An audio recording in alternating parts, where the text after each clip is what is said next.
Hello everybody, welcome back to HardReset.Info channel. Today I'll show you how to easily change inputs on your CHiQ TV.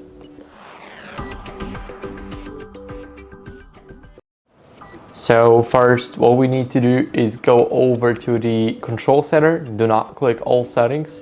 Now here we will have the inputs, and all we have to do is basically click it. Here we can choose between Google TV Home, antenna, cable, satellite. And here, as you guys can see, I changed it, but I do not have anything right here.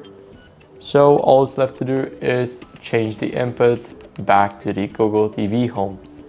So this is how you guys can do that. Thank you guys for watching. Make sure to leave a like, subscribe, and see you next time.